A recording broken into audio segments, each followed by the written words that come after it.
Rising Pakistan کے معزز ناظرین، السلام علیکم۔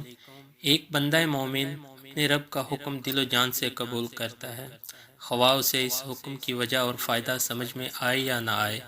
ہم کیا اور ہماری عقل کیا کہ خالق کائنات کی حکمتوں کا احاطہ کر سکیں۔ ہاں، اگر اللہ کچھ احکام کی حکمتیں وہ انسانوں پر کھول دے تو اس حکم میں مزید لطف اور اطمینان قلب نصیب ہوتا ہے۔ میں ہوں رانا ندیم اور آپ دیکھ رہے ہیں رائزنگ پاکستان۔ نئے آنے والے دوستوں سے گزارش ہے کہ جنہوں نے ابھی تک ہمارے چینل کو سبسکرائب نہیں کیا وہ پہلے ہمارے چینل کو سبسکرائب کر لیں اور ساتھ ہی بیل آئیکن کا بٹن بھی دبا دیں تاکہ ہماری ہر نئی آنے والی ویڈیو کا نوٹیفیکیشن سب سے پہلے آپ کو مل سکے۔ ناظرین، نماز دین اسلام کا ستون ہے اور ایسا پیارا عمل ہے کہ رب کو سب اعمال سے بڑھ کر محبوب ہے۔ نماز ایک طرف روحانیت عطا کرتی ہے اور برائیوں سے بے حیائی سے بچا کر زندگی پاکیزہ بناتی ہے، دوسری طرف نماز جسمانی صحت کے لیے انتہائی معاون ہے۔ میڈیکل سائنس کے لحاظ سے 5 وقت نماز میں اٹھنا بیٹھنا صحت کے لیے انتہائی مفید ہے۔ ادائیگی نماز سے انسانی جسم کے اعضاء حرکت میں آتے ہیں اور دوران خون اور نظام ہضم میں اچھا اثر پڑتا ہے۔ نماز کو 5 وقت ان کے درست وقت پر ادا کرنا ایسا جسمانی ریاضت ہے کہ خون میں گاڑھا پن نہیں ہوتا اور قلب پر دورے کے امکانات کم ہو جاتے ہیں۔ ہاتھوں کا کانوں تک اٹھانا۔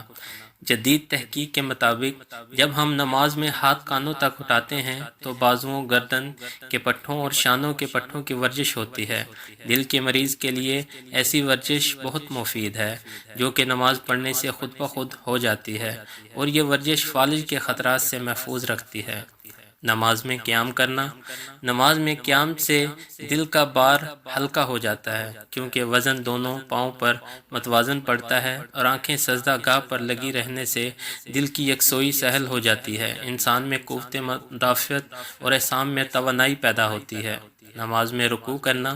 رکوع سے کمر درد ایسے مریض جن کے حرام مغز میں ورم ہو گیا ہو بہت جلد صحت یاب ہو جاتے ہیں۔ نیز رکوع سے گردوں میں پتھری بننے کا عمل سست پڑ جاتا ہے اور اگر پتھری بن گئی ہو تو رکوع کی حرکت سے بہت جلد نکل جاتی ہے۔ رکوع کے عمل سے معدہ اور آنتوں کی خرابیاں اور پیٹ کے عضلات کا ڈھیلا پن ختم ہو جاتا ہے۔ نماز میں قوما۔ رکوع کی حالت میں پلائی نصف بند جھٹکے کی وجہ سے زیادہ خون پمپ ہوتا ہے۔ اس طرح دوبارہ حالت قیام میں آ جانے سے چہرہ اور سر کے دوران خون میں جو حالت رکوع میں بڑھ گیا کوما میں نارمل ہو جاتا ہے، جس سے شریانوں میں لچک کی استعداد بڑھنے سے ہائی بلڈ پریشر اور فالج کے امکانات کم ہو جاتے ہیں۔ نماز میں سجدہ۔ جب نمازی سجدہ کرتا ہے تو اس کے دماغ کی شریانوں کی طرف خون زیادہ ہو جاتا ہے۔